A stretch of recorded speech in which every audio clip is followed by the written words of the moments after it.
Olá, pessoal do terceiro ano. Essa é a nossa sétima aula de filosofia, tratando sobre o módulo 7 da apostila de vocês, que fala, versa sobre um filósofo contemporâneo, início do século XX, ainda está vivo, o Jürgen Habermas, tá? Ele nasceu em 1929 e ainda está vivo, está com 94 anos, eu acredito, né? Nós estamos em 25, ele tá com 94 anos. Mas assim, é fera e é um assunto recorrente, por ele ter uma análise bem contemporânea do capitalismo da segunda metade do século XX, ou seja, o capitalismo moderno, né? Não aquele capitalismo iniciante. Porque ele foi aluno na escola de Frankfurt do Adorno e do Horkheimer.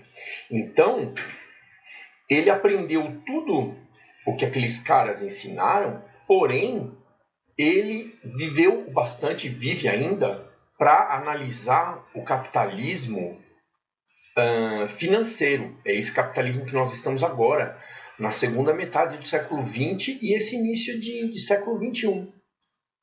Então, meninos e meninas do terceiro ano, eu aconselho vocês a entender muito bem a respeito de Jürgen Habermas, que a gente vai a partir de agora chamar só de Habermas, tá? Porque Jürgen, aquele U com trema em cima, é próprio da língua alemã, ele é alemão, e assim, o Y também o J também faz papel de Y, enfim. Não vamos começar com linguística que a gente vai se prolongar muito. Vocês não se preocupem que se essa aula se tornar extensa, a gente vai fazer uma segunda parte de análise do Habermas, ok? A gente vai tentar trazer bastante exemplos para vocês. Nós vamos tentar estruturar uma dinâmica tangível, né? Que vocês possam entender, possam encostar, ouvir, ver e falar, agora sim. Porque é um assunto recorrente. Inclusive, já vou aproveitar o início da aula para recomendar e pedir, né? Em termos de atividade, porque senão não rola. Eu conheço vocês. É o seguinte, Patota, na página 30, o primeiro exercício que está aqui embaixo na página 30, que está escrito Enem, ele começa, uma norma só deve pretender validez, para lá, ele é do Enem de 2014. Assim, na minha visão, pelo que eu tenho acompanhado de exames de acesso às instituições de ensino superior, né? A mais conhecida como faculdade, esse exercício é um exercício que, se vocês fizerem com calma e prestarem atenção no que estão fazendo, vocês vão entender melhor a teoria de Habermas. Gente, a atividade que eu quero deixar para vocês é a seguinte. Não vou falar agora. Não, mudei de ideia. Vou falar no final do vídeo, que é para você ficar vendo a minha cara feia o tempo todo que durar essa aula. Depois é que eu vou definir a atividade, tá? E vou conversar também com o professor de história, hein, de vocês, professor ou professora, porque nós vamos começar com um esquema assim interdisciplinar, tá? Porque eu sei que filosofia e sociologia vocês não dão muita bola, porém, para a história vocês dão bola para chuchu. Então, quer dizer, eu vou conversar com o professor ou a professora de história de vocês e nós vamos fazer um trabalho interdisciplinar, principalmente sobre Habermas. Gente, vamos lá. Deixar de teoria, de técnicas didáticas, né, de procedimentos escolares e vamos pôr a mão na massa na teoria do Habermas. Gente, ele constituiu a segunda geração da escola de Frankfurt.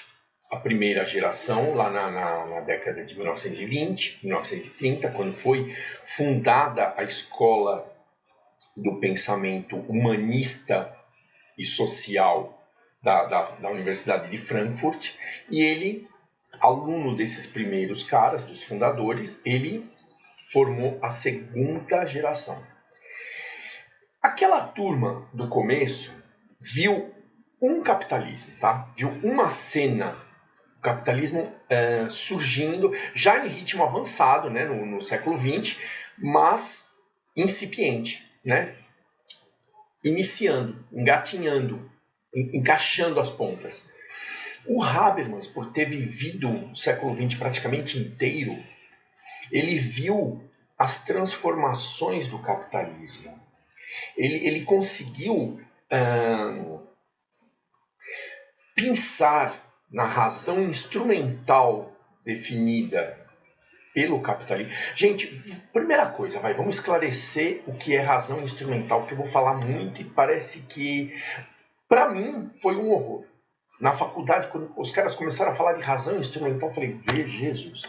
Aí, um belo dia, um colega nosso da patota falou, não, razão instrumental é o seguinte, eu falei, e beleza, aquele conceito serviu, tanto que eu cheguei onde eu tô. Mas é importante que o que eu falar para vocês agora a respeito de razão instrumental, vocês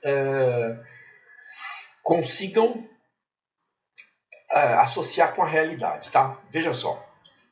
Como o nome diz, razão é alguma coisa que está relacionada à racionalidade, né? Você pensa e coordena seus atos, coordena suas ações, mesmo as ações intelectuais, escrever ou fazer uma demonstração, uma palestra, com uma finalidade, né? Vamos, por exemplo, nos basear na política. Qual é a razão instrumental da política? Deveria ser o bem-estar da comunidade. Deveria. Mas a razão instrumental da política, dos políticos, qual que é? É o poder.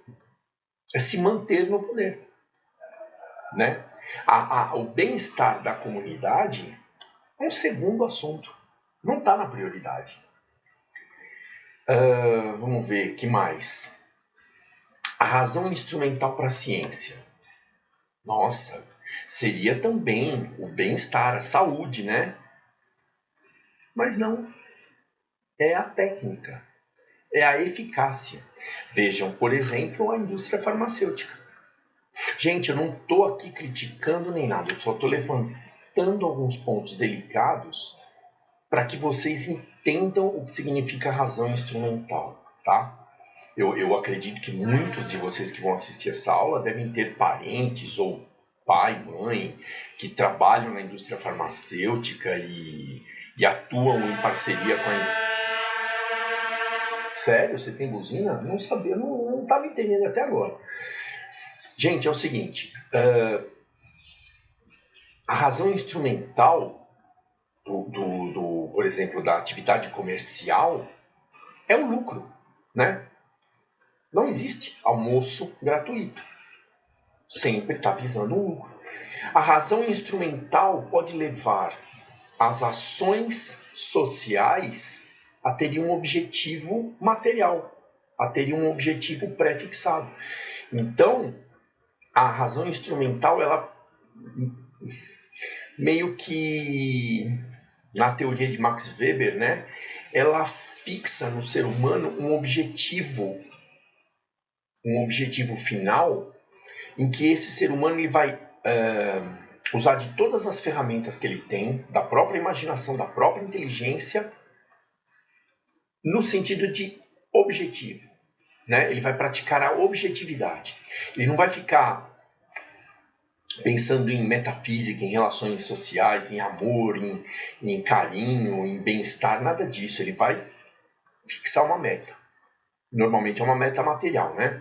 O Karl Marx, o Karl Marx e o Max Weber, se você pegar as duas teorias e juntar e tirar uma média delas, você vai reparar que tanto o Karl Marx com a teoria da materialidade histórica, afirmando os objetivos da burguesia e afirmando, né, definindo os objetivos do proletariado, ele estava muito certo.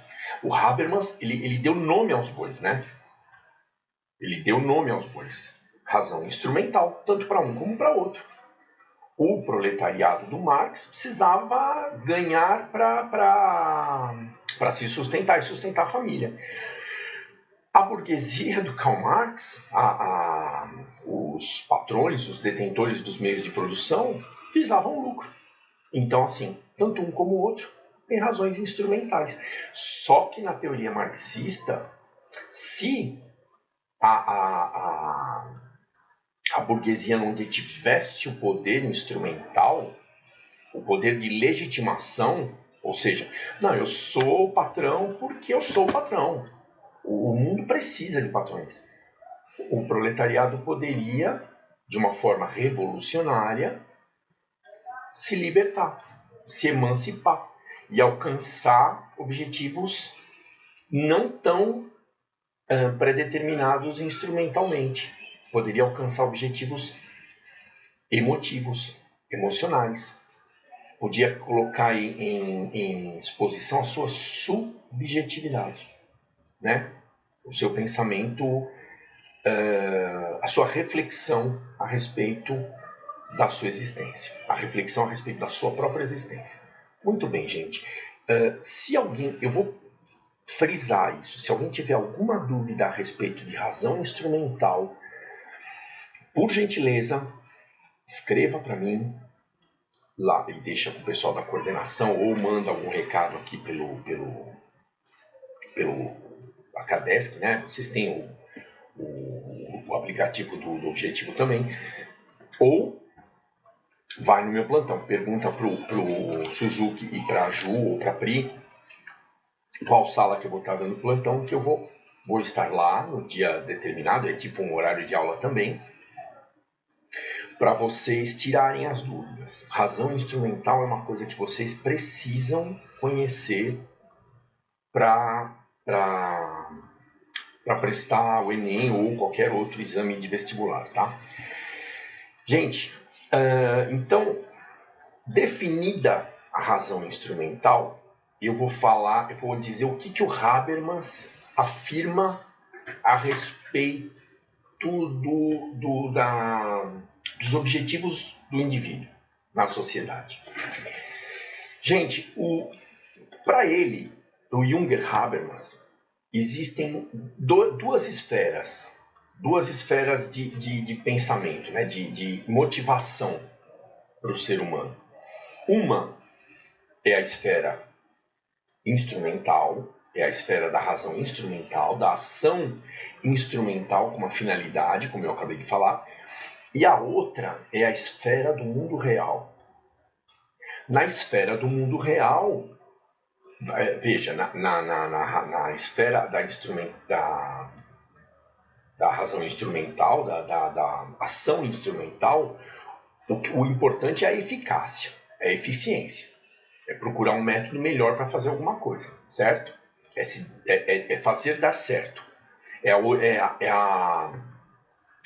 o núcleo da teoria positivista que o Habermas condena. Né? Na verdade, o Habermas, quando ele falou de razão instrumental, ele estava se referindo ao positivismo, onde toda e qualquer ação teria que visar o progresso, né? Toda e qualquer ação teria que se encaixar na reta tecnicista, né? Assim, teria que andar nos trilhos tecnicistas, ou seja, da técnica, do desenvolvimento e do progresso. Quando o Habermas define mundo real, a esfera do mundo real, ele está se referindo a uma possibilidade de entendimento entre as forças produtivas, entre a comunidade e os administradores, entre a própria indústria farmacêutica e os doentes. Ele defende uma coisa chamada agir comunicativo, ação comunicativa. que está dentro do mundo real, está dentro da esfera do mundo real. O que essa ação comunicativa de Habermas propõe? Que, em resumo, conversando a gente se entende, argumentando de forma civilizada, respeitosa e ética, certo? Tanto as pessoas que iriam sugerir mudanças ou atitudes ou tomadas de decisões na política, na economia ou na indústria farmacêutica, como eu usei de exemplo, na ciência, iriam ser civilizados, né? Não iriam usar o jeitinho brasileiro. Como essas entidades, ao entrar em diálogo com os usuários finais, os clientes em potencial ou os clientes na realidade, também teriam a ética de entender que algumas das suas funções, as funções principais dos seus cargos, visa o bem-estar da comunidade, tanto na política, como na ciência, como no comércio, percebe? Então, veja, a própria indústria. Quantas vezes que você... Vamos dar um exemplo aqui. Ó. Quantas vezes que você aqui no Brasil chegou numa loja e falou, caramba, podia ter um produto assim, assim, assado, que já, né, que resolvesse ferramentas, por exemplo, que eu sou doido por ferramentas, podia ter uma ferramenta assim, assim, assado, que já resolveria o meu... Ó, centralizando, oi, cheguei. Podia ter um negócio assim, assim, assado. Mas a indústria, ao contrário de pensar nas necessidades do consumidor, eu estou falando por um exemplo meu, tá? De ferramenta. O professor Márcio relacionado com ferramenta, de marcenaria, que eu curto pra chuchu, e de mecânica também. Gente, ferramenta brasileira é aquela coisa, você vai ter que usar teu braço, tua mão, vai ter que desenvolver um suporte, uma régua, uma guia na marcenaria, enfim. Agora que os caras estão começando a se preocupar com o cliente, com as necessidades do usuário final. Percebe o que eu quero dizer? Porque até então a indústria era bastante preocupada com o lucro, com a produção, com a alta produção, né? Com a produção em massa, que descreveu o Adorno e o Horkheimer, aplicada inclusive na programação cultural, na produção cultural, né? na confecção de produtos para você consumir como cultura. Gente, talvez esteja bem enrolado o que eu estou falando, né? Vamos ver se eu mudo um pouco a estratégia. Bom, para haver esse diálogo entre os consumidores, entre as camadas da população, da comunidade e os decisores, deve haver um ambiente democrático, um ambiente que preze a liberdade de expressão, para poder haver diálogo. Esse diálogo, o agir comunicativo, a ação comunicativa, né? A gente não falou da razão instrumental, agora a gente vai falar da razão comunicativa. A razão comunicativa teria a função de passar as necessidades e as sugestões, no caso do poder administrativo, para quem de direito, através do diálogo, através da livre expressão da vontade. Então, Jünger Habermas, por ter acompanhado o processo de capitalismo mais acelerado, mais pungente, né, mais forte e mais financeiro, visando mais o lucro do que qualquer outra razão,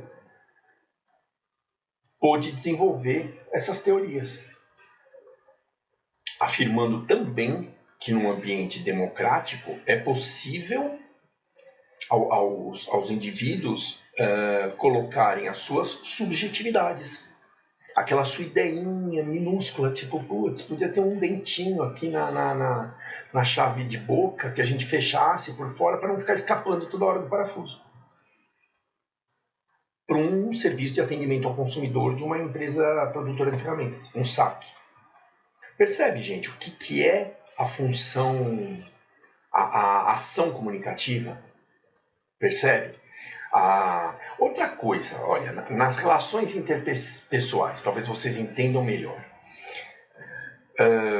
Falando assim, existem aquelas relações interpessoais que serão desenvolvidas e travarão laços apenas para formar network, que a gente chama de uma rede de trabalho, uma cadeia de trabalho. Né? O cara ele é comprador, então ele conhece quem vende, já foi numa exposição, então já conheceu pessoalmente, tem o cartão do fulano da empresa que fabrica pneus, da outra empresa que fabrica vergalhão de ferro, tal. Esse cara é comprador de uma empresa da construção civil. Então, veja, a networking é você conhecer quem trabalha com isso, quem trabalha com aquilo, certo? Então, as relações, elas têm uma finalidade. Razão instrumental. Elas têm um objetivo, percebe? Na razão comunicativa, na ação comunicativa que o Habermas propõe, as relações sociais, elas podem incluir o fator subjetivo, que é o fator emotivo, que é o fator de gostar e poder escolher livremente da pessoa que se deseja aproximar. Gente, vamos lá, vamos botar na tábua na tábua branca. Aquele casamento por interesse e o casamento por amor. Pronto. Percebe a diferença entre instrumentalidade objetiva, entre razão instrumental e razão comunicativa? Percebe? Nisso que eu falei agora, casamento por interesse e casamento por amor. Na primeira teoria, a gente tem objetivos definidos, né? A gente tem uniões que facilitarão. Por exemplo, no passado, nós tínhamos uniões que facilitavam uma administração, como foi na Espanha. Castela e Aragão e Castela. Veja, então as uniões elas tinham uma finalidade política. Os noivos nem se conheciam, eles iam se conhecer uma semana ou duas antes do casamento. Eram os pais que negociavam. Eu tenho um filho de 20, eu tenho uma filha de 18, então vamos casar os dois e por lá a gente forma um reino só, né? Aquela coisa que a gente já viu bastante em história. Alguns davam hiper certo, que acho que foi o caso do Fernando e da Isabel, da Espanha, né, de Castela e de Aragão. Eles dois se apaixonaram, né, um tomava uma decisão sem perguntar para o outro, então assim, mas a maioria não deu certo, né? Então, gente, quando a gente fala de razão instrumental, a gente está se referindo a objetivos. E quando a gente fala de razão comunicativa, a gente está se referindo ao lado humano dos indivíduos. A gente está se referindo a emoções e fatores que transcendem os objetivos, que tem a ver com a subjetividade dos indivíduos que falam, que se expressam, que conversam entre si, porque eles têm que ter desejos em comum, realidades sociais em comum, para poder ter o que conversar. Eles não têm um objetivo que os liga, percebe? Gente, a gente não pode esquecer que o Habermas, ele também deu continuidade à teoria crítica da Escola de Frankfurt, que teria começado na década de 20 e 30, porém com mais acuidade, né, com mais mira. Ele mirou mas no ponto certo, que é no ponto certo da realidade histórica, né, do contexto histórico, que é o capitalismo já pungente, já fervendo, né, aquela coisa que a gente já sabe que acontece hoje em dia. Propaganda, mercado, venda, lucro e escolher fornecedor, aquela coisa toda que a gente já sabe que hoje em dia é praxe. O mundo gira em torno dessa dinâmica. E as relações sociais, segundo Habermas, estariam colocadas em segundo plano. Tudo giraria em torno da razão instrumental, da razão funcional. Vocês lembram quando a gente viu Emile Durkheim, a colaboração social mecânica e a colaboração social orgânica? Lembra disso? Tudo é uma evolução, né, gente? Se vocês forem atrás da teoria de Emile Durkheim, da colaboração social mecânica, onde todos tinham o mesmo objetivo, e da colaboração social orgânica, onde os objetivos, as pessoas tinham a sua consciência individual diferente, porém, na consciência coletiva, todos contribuíam para o mesmo objetivo social, para o fato social delimitador do escopo da sociedade em que vivem, né? Gente, não sei se eu piorei ou se eu melhorei, mas eu tentei, dei o meu melhor. Pelo menos a partir disso que eu passei para vocês foi que eu comecei a entender melhor Habermas. Na verdade, o Habermas, com a teoria crítica ao tecnicismo, ao progressismo, à razão instrumental, ele afirma que os indivíduos são mais do que executores. Eles pensam, certo? Como dizia Sócrates. Então, a existência do indivíduo é garantida pelo seu pensamento. Lembra do penso logo existe, do Templo de Delfos? Então, assim, o Habermas, numa versão século XX, hipercontemporânea, ele voltou aos primórdios da filosofia socrática, né, antropocêntrica, que afirmava que o ser humano era muito mais do que apenas lutar contra a natureza naquela época. Agora o ser humano seria muito mais do que produzir, do que alcançar a excelência, do que alcançar a eficácia. Ele seria também um indivíduo pensante, que poderia criar ideias, poderia criar laços afetivos justificados, poderia ter sentimentos.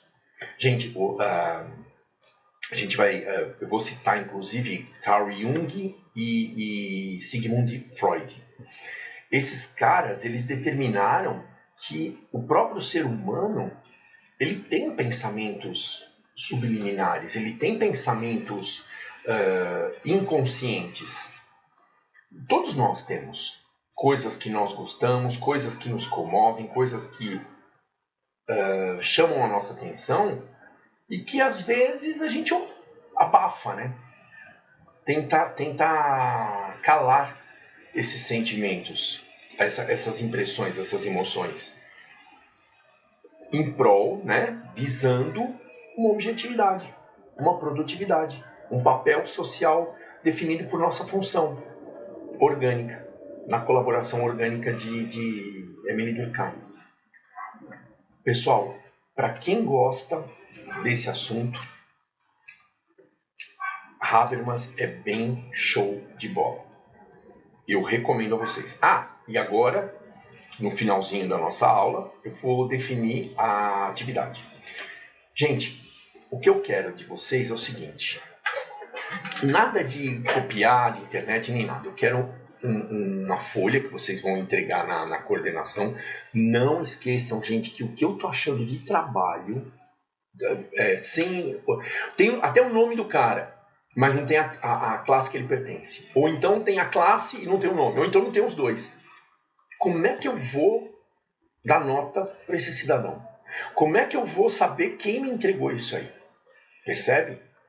Obra de arte. Tem coisa ali que eu vou pela letra. Tá sendo um osso. Tô roendo um osso com esse negócio de pedir atividade. Por favor, gente, nominho. E não precisa colocar naquele um espaço, tipo uma letrinha de... Parece uma formiguinha, que o tio aqui já tá velho, né? Precisa de lente de aumento para ver. Põe o nome de vocês. Sou o fulano, sou o ciclano. Do terceiro A, terceiro B, terceiro C, enfim. Qual o problema? Gente, a atividade que eu vou pedir para vocês é a seguinte. É uma reflexão. Vocês vão escrever o que vem à cabeça de vocês a respeito disso tudo que a gente conversou, tá? Razão instrumental, finalidades para cada indivíduo tem a sua finalidade no processo capitalista, que é o processo que move o mundo, e ação comunicativa. De que forma, gente? O que vocês vão expressar a opinião de vocês. Bom, eu acredito que dá para conviver com as duas. Você consegue desempenhar o seu papel profissional com objetivos e o seu papel comunicativo enquanto indivíduo, enquanto pessoa, né? Assim, as suas emoções, as suas subjetividades, o seu gosto. Eu prefiro o verde do que o azul, prefiro o amarelo, blá blá blá. Na indústria, no sistema capitalista, tanto na indústria como nos serviços, você não tem muito o que preferir. Quer ver, eu vi esses dias um exemplo a respeito de viagem. Gente, veja só, quem vai fazer uma viagem para algum local quer conhecer aquele local, quer tomar contato com a cultura, quer ver o que acontece em locais fora de onde mora, enfim. Quer ter um contato humano, né? Quer ter um contato maior. Quando você chega numa agência de viagem, a agência de viagem te vem um pacote fechado. Você não pode sair daqui. Tipo quando eu fui pro Egito. Quando eu fui conhecer o Vale dos Reis no Egito, gente, a excursão tinha lugares certos. E eu, como já tinha feito história, já tinha estudado aquele local, eu queria ver detalhes, algumas coisas que aparecem nos livros, e eu não podia. Porque ou eu acompanhava a patota, ou eu acompanhava a turma, ou eu ficava para fora, para trás, ia perder a condução de volta pro hotel. Ixi, foi um pega para capar. Depois eu resolvi fazer aquela mesma viagem, mas com mochilinha nas costas, né? Fui para Luxor e aí eu me virei por lá.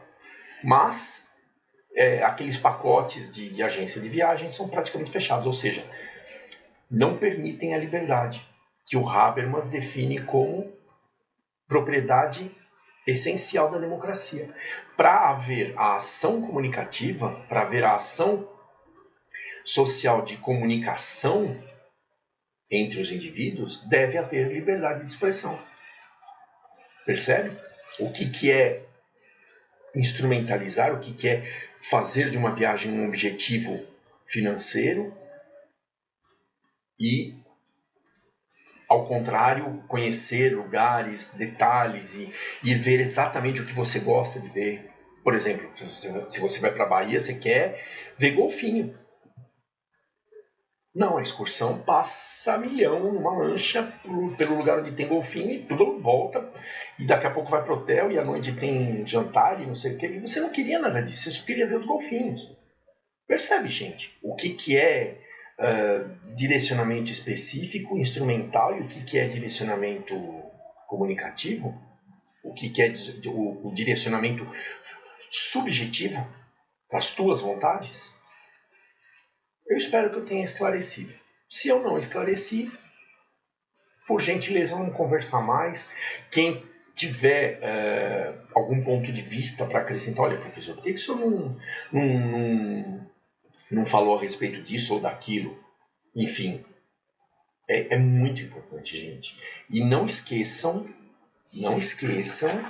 além dessa opinião de vocês, essa reflexão, de fazer e de prestar atenção nessa primeira questão. da página 30 da apostila, hein, gente? Isso aí tá recorrente no Enem, certo? E conhecer a teoria de Jünger-Habermas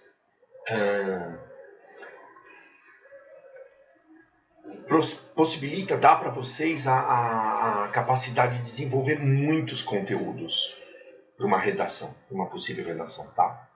Então, assim, é um tema muito atual, é um tema recorrente, é um dos poucos filósofos que ainda está vivo e produzindo material literário, produzindo material filosófico. É assim, os livros dele são repositórios de consulta de presidentes, de CEOs de organizações, enfim. Definem muito bem como se deve agir hoje em dia. E assim, o que poderia ser melhorado naquelas regras que vinham do passado, naquelas normas que vieram principalmente do positivismo, para que se encare um mundo moderno, onde as pessoas pensam por si próprias. Todos têm uma opinião. E todos devem ter liberdade de expressão. Então, as transformações em que a sociedade capitalista ocorre também tem que requerer transformações nas regras. Né? Elas não podem ser rígidas. Gente, novamente, eu espero ter melhorado um pouquinho a visão de vocês a respeito do assunto. Se alguém tiver alguma sugestão ou quiser conversar mais a respeito, por favor, não hesitem, tá ok? Bons estudos a todos.